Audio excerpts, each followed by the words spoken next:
Krishna Prabhu. Thank you.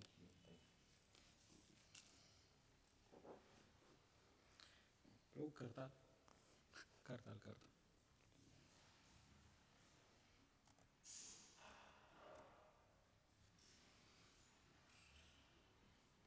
Thank you. Hare Krishna. Jai Radha Madhava Kunja Bihari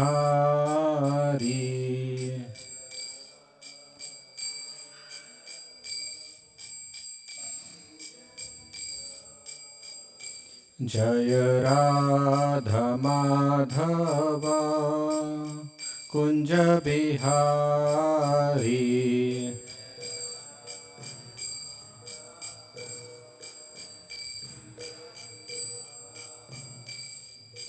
Gopi Jana Vallabha Girivaradhari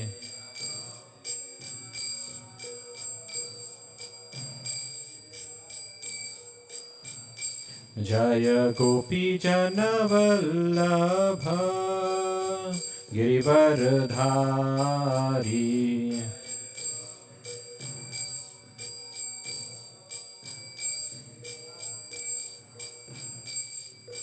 Yashodanandana Braja Janaranjana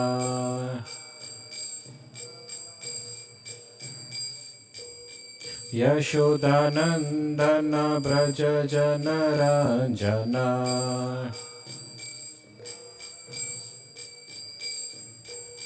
Yamuna Tira Vanachari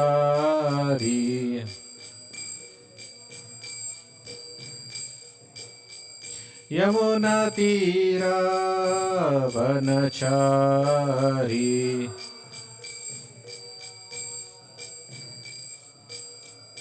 Jaya Radha Madhava Kunja Bihari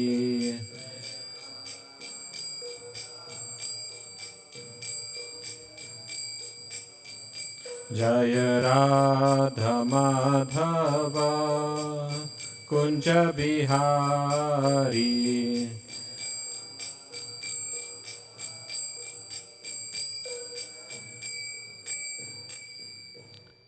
Shri Harinam Sankirtan ki jai, Ananta Koti Vaishnav Vrinda ki jai, Srila Prabhupada ki jai. Om Namo Bhagavate Vasudevaya. Om Namo Bhagavate Vasudevaya. Om Namo Bhagavate Vasudevaya. Narayanam Namaskritya Naram Chaiva Narottamam Devim Saraswatim Vyasam Tato Jayamudirayet Nashtaprayeshu Abhadreshu Nityam Bhagavata Sevaya Bhagavati Uttama Shloke Bhaktir Bhavati Naishtiki Krishnaya Vasudevaya Devaki Nandanaya Cha Nanda Gopa Kumaraya Govindaya Namo Namaha. So reading from Srimad Bhagavatam, Canto 11, Chapter 6, entitled The Yadu Dynasty Retires to Prabhas. Text 11. Yaschintyate prayatapanibhir advaragno Trayyanirukta vidinesha havir grihitva Adhyatma yoga uta yogibir atma mayam Jitnyasubhi param bhagavatai parishtaha यश्चिन्त्यते प्रयतपानिभिरध्वराग्नौ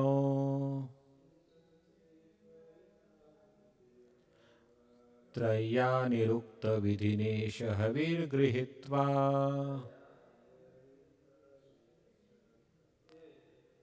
अध्यात्मयोग उत योगिभिरात्ममायाम्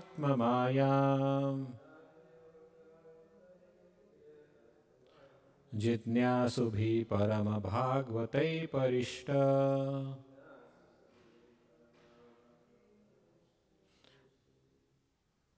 Yes, anyone?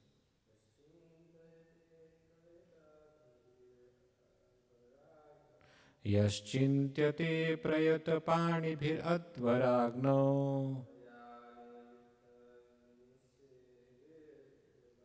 त्रय्यानिरुक्तविधिनेश हविर्गृहीत्वा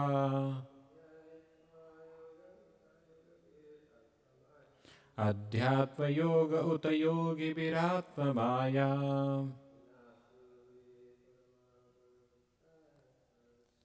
जिज्ञासुभिः परमभागवतैः परिष्टः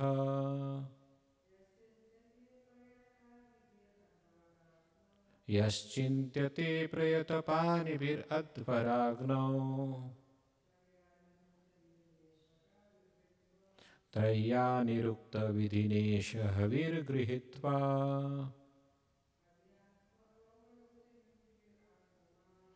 अध्यात्मयोग उत योगिभिरात्ममायाम्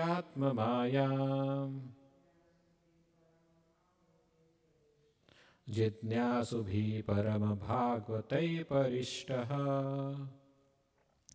Word to word translation.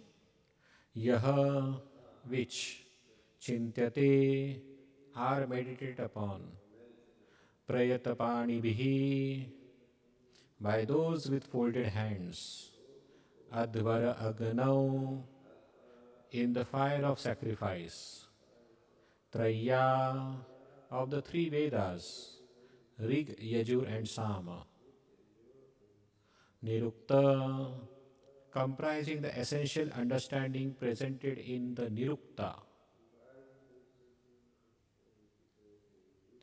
Vidhina, by the process, Isha, O Lord, Havihi, the ghee meant for offering, Grihitva, taking, Adhyatma Yoge, in that yoga system, meant for realization of one's true self.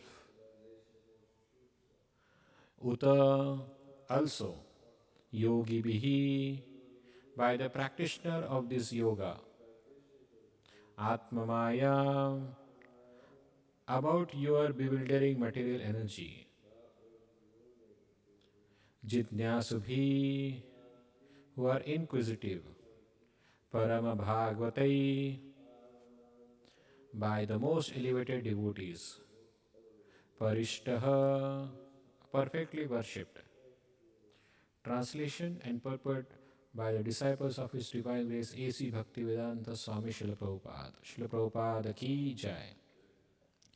Those about to offer oblations into the fire of sacrifice in accordance with the Rig, Yajur and Sama Vedas meditate on your lotus feet. Similarly, the practitioners of Transcendental Yoga meditate upon your lotus feet, hoping for knowledge about your divine mystic potency. And the most elevated pure devotees perfectly worship your lotus feet, desiring to cross beyond your illusory potency. Purport: the word Atma Mayam Jitnyasubhi are significant in this verse. The mystic yogis, Adhyatma Yoga Uta Yogibhi, are eager to acquire knowledge of the Lord's mystic potency, whereas the pure devotees, Parama Bhagavatai, are eager to cross beyond the kingdom of illusion so that they can serve Lord Krishna's lotus feet in pure loving ecstasy. In any case, everyone is interested in the potency of the Supreme Personality of Godhead. The atheistic material scientists are also fascinated by the external material potency of the Lord, and the gross sense gratifiers are attracted by the physical body, which is also Atma Maya, or an expansion of the Lord's potency. Although all of the Lord's potencies are qualitatively one with the Lord and therefore with each other, the blissful spiritual potency is nevertheless supreme because it establishes the relationship between the Lord and the pure living entities on the platform of eternal happiness. Every living entity is originally a loving servitor of the Lord, and the spiritual energy of the Lord engages the living entity in his pure constitutional position beyond illusion. Our dreaming and waking experiences are both activities of the mind. However, the activities we perform while awake are more valuable because they establish us in our permanent situation. Similarly, at every moment, every living entity is experiencing one of the innumerable potencies of the Supreme Lord. However, the experience of the spiritual potency is more significant because it establishes the living entity in his eternal constitutional position as a faithful servitor of the personality of Godhead. The demigods are glorifying the Lord's lotus feet because they are personally very eager to be purified by contact with those feet. Tava angri asmakam ashubhashaya dhumaketu syat. When a sincere devotee eagerly desires to attain the shelter of the Lord's lotus feet, the Lord brings him to his personal abode, just as the demigods were brought to Dwarka by Lord Krishna's arrangement. Hare Krishna. Om Ajnanatimirandhasya Jnananjanashalakaya Chakshurunmilitam Yena Tasmai Shri Gurave Namaha. Shri Krishna Chaitanya Prabhu Nityananda Shri Advaita Gadadhara Shivasadi Gaura Bhakta Vrinda Hare Krishna Krishna Krishna Hare Hare Hare Rama Rama Rama Hare Hare. Hare Krishna. So welcome for today's Srimad Bhagavatam class. Today we are discussing on chapter 6, text number 11, where the demigods are praying to the Supreme Personality of Godhead, Sri Krishna, who is about to end his pastimes in this material world. So before Krishna leaves this material world, demigods want to get some last moment benefits. Just like it is said that people doesn't like to serve whole year, means whole life, but when somebody is passing away, people tend to show their service attitude, a kind of a foolish behavior from the person. A person, once it is said, there was a person in India who was performing lot of charity because his father died, and he was performing charity, offering lot of wonderful foodstuffs to the people in general. So one person said, lifelong you never served your father, and now you are trying to show off that how much you love your father. So that is how this material world is. Lifelong, a person takes the benefits of his ancestors and never show any respect during the lifetime. But at the end of the lifetime, at the very fag end of the lifetime, a person tends to show that how he is grateful for the services. Similarly, Lord Krishna was present for 125 years in this material world, performing wonderful activities and leelas in this world. And also demigods, some of them were very much participating in Krishna's pastimes, but also we see that certain demigods were not very much appreciative of Krishna's leela. We see that Indra's episode, we see Brahma's episodes, we see other demigods who are dealing with Krishna in an unfavorable way during his lifetime. But at the end, when Krishna is about to wind up his pastime, demigods comes and praise Krishna. So it appears that the demigods are just trying to do some lip service to the Supreme Personality of Godhead. And that is also true. Sometimes a kind of a formality we do when we try to praise certain devotees or even to the spiritual masters. We sometimes tend to do lip service. Now, what is the meaning of lip service? That it is just a formality because we have to speak something good for other. That's why we are speaking, but genuinely from it doesn't come from the heart. But here the devotees, here the demigods, some demigods are really appreciative of Krishna's performing pastime, and they are very much inclined towards the spirit, the Supreme Person of Godhead, and wanted to serve Krishna in his lotus feet. So many demigods. So here in this verse it is said there are three categories of the people who were assembled here. What are the three categories of the people? Because in this single shloka, a complete spectrum of the spiritual devotees or spiritual people who worship God is explained. Now, who are those people? First, they are karmakandis, or those who are ritualistic performers. That is mentioned in the Vedas. Second, the jnanis and yogis. And third, the pure devotee. So who were assembled there? So this verse is spoken in Dwarka in presence of Krishna, where the demigods, sages, yogis and devotees have come to see Sri Krishna near the conclusion of his earthly pastime. So these kind of people were there. And everybody is worshipping the Supreme Lord with a different intention. Similarly, in our life also, we also do devotional service. All of us are practicing bhakti. But everybody have certain intentions. Now what are those intentions? That intention determines our advancement. Just like many people tend to gain education and they go to the universities to gain knowledge. But what is the intention behind gaining that knowledge? That defines a person's future. We see there are many students in the college class, but some are interested in just getting passed. Some are interested in just getting good grades so that they can get a good job.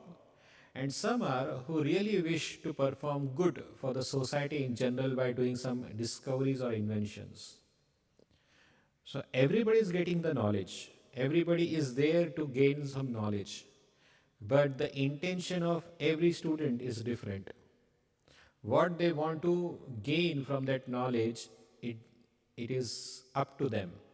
Similarly, all of us are performing devotional service.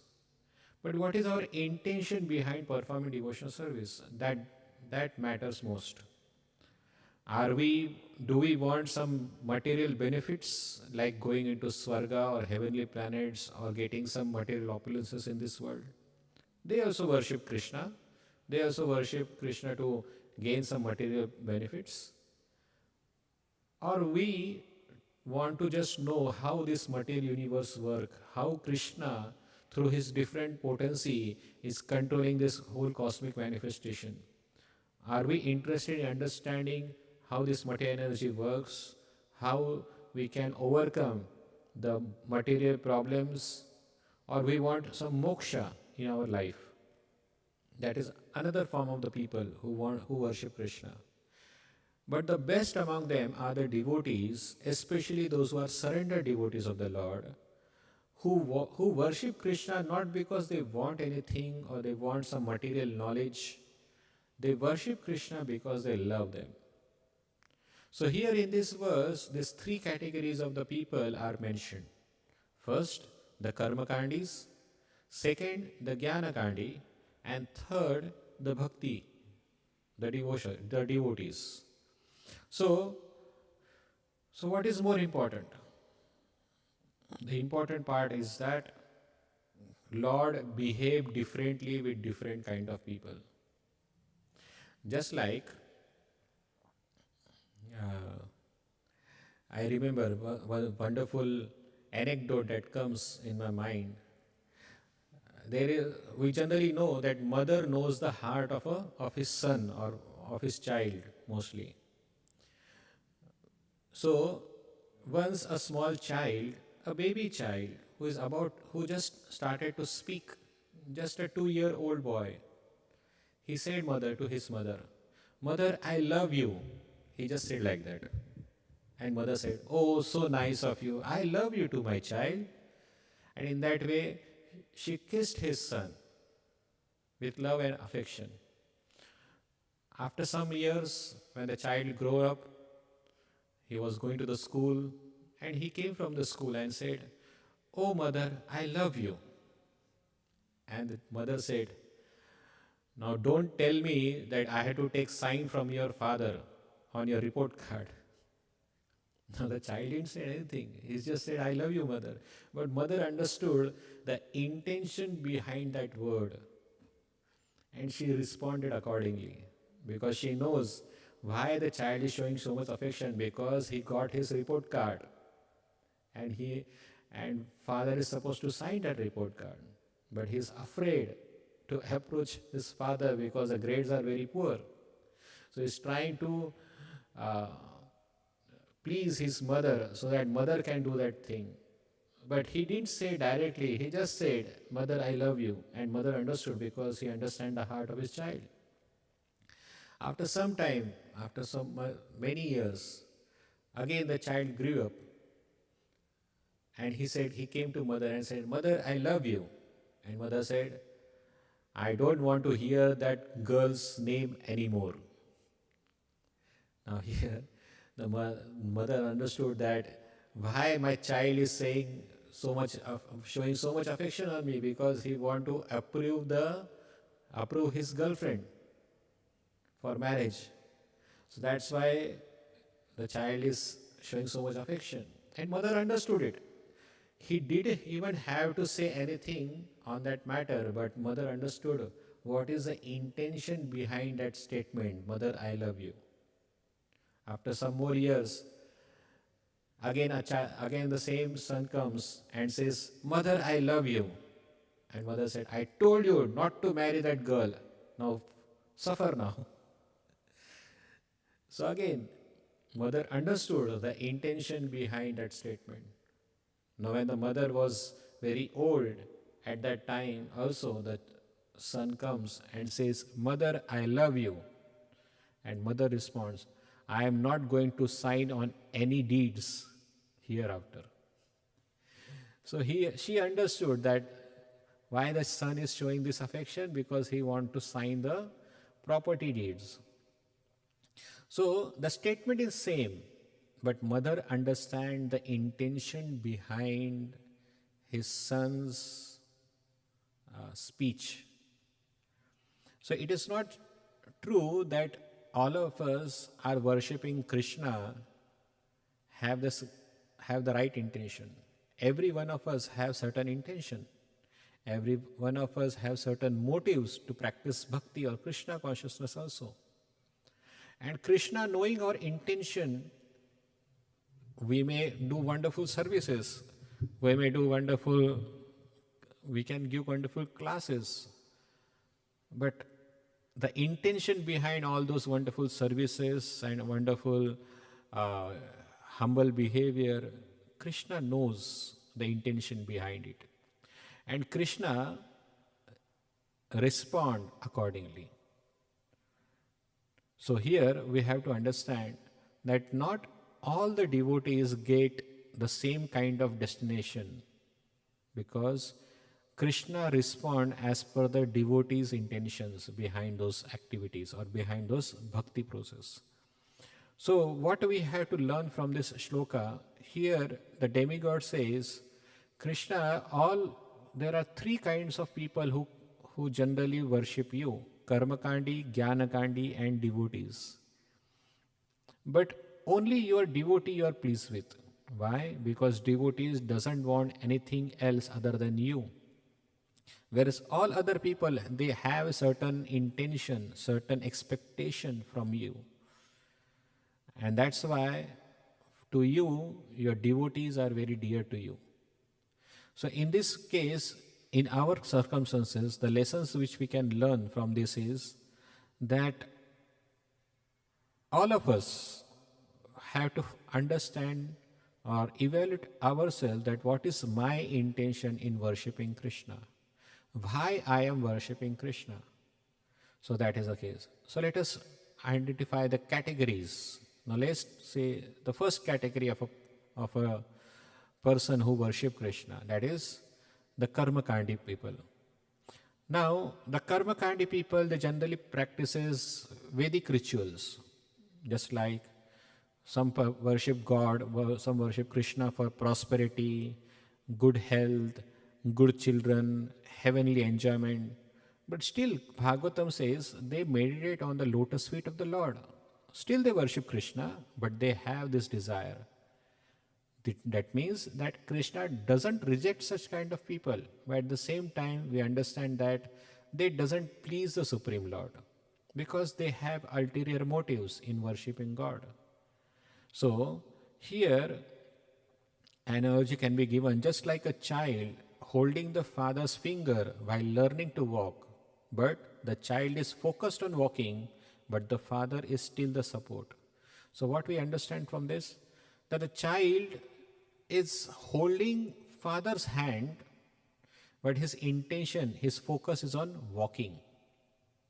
He doesn't focus on father. His focus is on walking. Similarly, even though we may worship God, even though we may worship Krishna, but if our focus is on family, if our focus is on our job, our ritual, our practices, then that is not actual worship. Our focus should be Krishna. We must do our job, our family, we should take care of the family responsibility. We should look after temple management, we should do cooking, we should do cleaning, everything we should do. But the focus is not those activities, but the focus should be Krishna. Am I pleasing Krishna by these activities or not? That is the most important aspect. If we don't do that, and we do all other aspects of activities, it may appear it is a spiritual activities, but if there is no focus on Krishna, then that activity will not give us spiritual benefit. It is just a karma kanda. A karma kanda doesn't help us in advancing spiritually.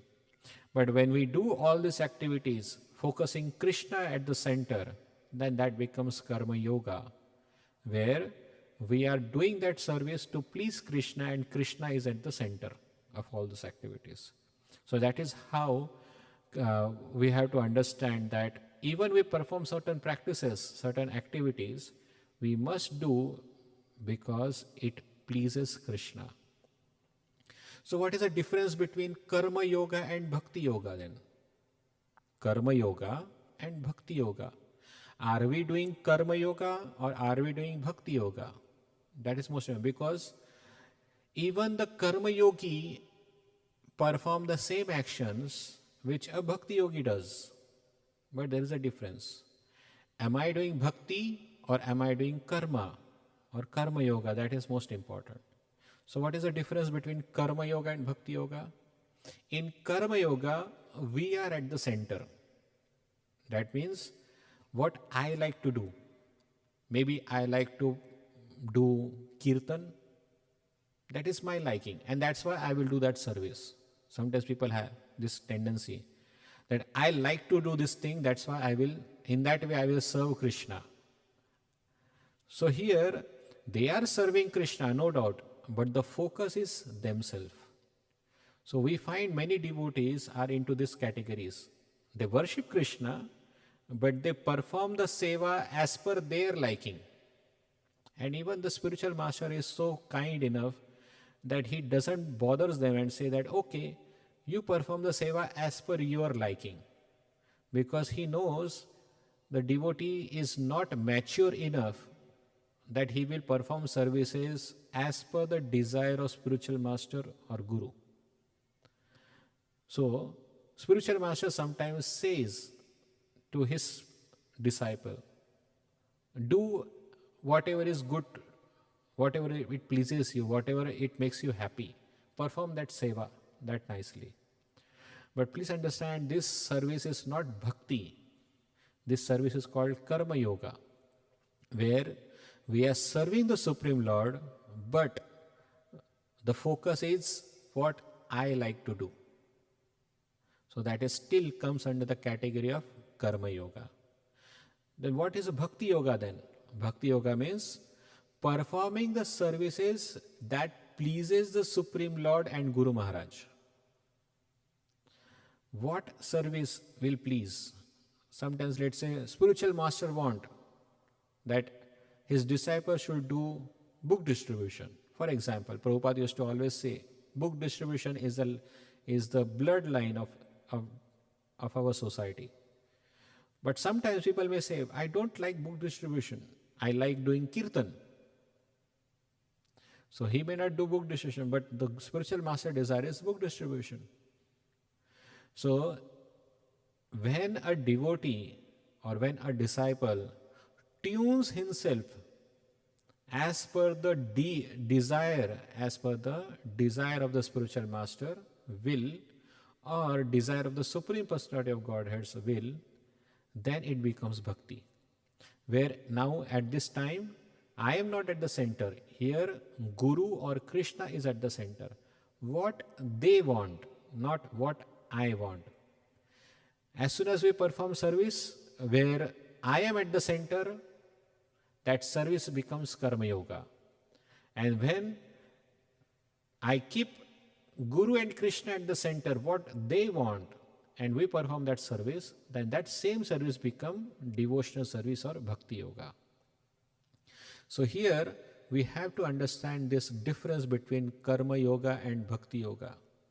And we understand, according to the Bhagavad Gita, in the yoga ladder stage, karma yoga is the lowest understanding of yogic process. Karma yoga is at the lower platform.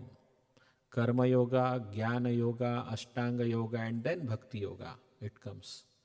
So Karma yoga is a lower category of connecting with the God. Why it is lower level? Because here Krishna is not at the center. I am at the center. And because I am at the center, that ego is prominent there. And wherever there is ego, Krishna doesn't like it. So yes, we have to advance ourselves in this understanding. Now the second category of a person where Krishna says they are much better, and that is called as Jnana Yogis. Now Jnana Yogi here, they are better than Karma Yogi. The reason is that they are not worshipping God for their own pleasure, for their own satisfaction. They are worshipping God to understand what is God, or how God is acting in this material world. What is his energies? What is his potency? How Krishna is performing different pastimes in this world. So mostly such kind of people are mostly interested into knowledge. They are mostly philosophical in nature. They are mostly analytical in understanding Krishna's pastimes. And they are sometimes critical also in understanding different leelas of the Lord. But here is a danger. When a person is mostly a Jnani category, there is a tendency that he may become egoistic in nature. So if knowledge does not increase humility, service and surrender, then that knowledge is another form of an ego. We have to understand that. So we should gain knowledge, and this knowledge gaining is better than just being a karma yogi. But still there is a catch, and the catch is if this knowledge doesn't lead us to humility, to service attitude, or to surrender to the Supreme Lord, the same knowledge can be another form of a ego, and it is more dangerous. It becomes more subtle and more dangerous also. So yes, knowledge is better, or jnana yoga is better than karma yoga. Now here, the third category of pure devotees. Pure devotees are those people whose life intention is just to please the Supreme Lord. They don't want wealth, they don't want mystic powers, they don't want liberation. They just want to engage in Krishna's service. Just like a person, he just loves a person because he loves them. Sometimes people may say, why you love me? Somebody say, because you are good in knowledge. Somebody may say, because you are good speaker. Somebody may say, because you are a good person. But still, here are certain criterias of loving. But here we have to understand that love means no motives, no situation where we restrict ourselves to certain qualities. And that is called pure love. We love that person because we just love them. Whether he does good or bad, it doesn't matter. We just love them. Just like a mother loves a child. Whether a child speak good words or bad words to the mother, mother will still continue to love the child. Whether a child looks beautiful or whether a child looks ugly, still mother loves the child. Whether child takes care of the mother or whether child neglects the mother, still mother loves the child. So that love is unrestricted. It is unmotivated. It is selfless. So if we worship Krishna because Krishna is merciful or because Krishna is compassionate and kind, if that is the criteria, then still the pure love is not there. Whether Krishna helps me, whether Krishna protects me, whether Krishna abandons me, I will still love Krishna. That is pure love understanding. So we should ask ourselves, why do I chant? Why do I serve? Why do I hear Bhagavatam class? So, is it because it gives me relief from material problems? Is it because I have to mark my attendance in the list? Is it because if I do all these things, I will get some benefit out of it? Then certainly it is not a pure devotion service. We should do all these activities like chanting, serving, hear Bhagavatam, all these things because we love Krishna. That's why. If it is not there, then even if we do chanting, serving and attending Bhagavatam, it still doesn't gives us devotional benefit. It is not devotion, it is just a formality. Formality to gain certain benefits. So what this verse basically teach, that we should not stop at the ritual, nor should we stop at the knowledge, but rather we should rise to the platform of pure devotional service. That is the intention behind this shloka. So what is the practical application from this verse which we can learn is that while we chant Hare Krishna, we should not chant to finish the round, but rather we should chant to take shelter of Krishna's lotus feet. While doing seva, we should not perform the seva because I am getting recognition. People are saying, oh, such a wonderful seva you are doing. No, we should not do that. If we serve or we are doing seva with an intention to pleasing Krishna or Guru or devotees, that is the real purport of doing seva. Even while hearing Bhagavatam class or any other lecture or anything, we should not hear to gain information, to collect information. Rather, we should hear the lecture, we should hear the Bhagavatam class to purify our heart, with a desire to purify the heart. That is how we should take to this understanding of the shloka. So, in conclusion, with a small summary, I like to end by saying that ask ourselves a question: why I am doing bhakti?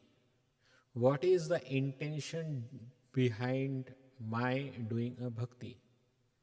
Is it because I want certain benefits? Is it because I want to gain some knowledge? Or is it because I love Krishna? So, accordingly, based on the intention, Krishna will reciprocate. If we have different intention, and even if we do wonderful seva, chanting and hearing everything, but the intention behind all this thing is different, we will not get the desired result. And the result is that love of Godhead. So, through this verse, the demigods are saying that everybody worship you, but based on their intention, they get different results. Hare Krishna. So thank you very much. We have completed this shloka. I hope there are no questions. We can stop here. I hope there are no questions. Only comments are requested, if there. If not, then it's okay. Thank you very much. Srila Prabhupada ki jai. Srimad Bhagavatam Mahapuran ki jai. Hare Krishna.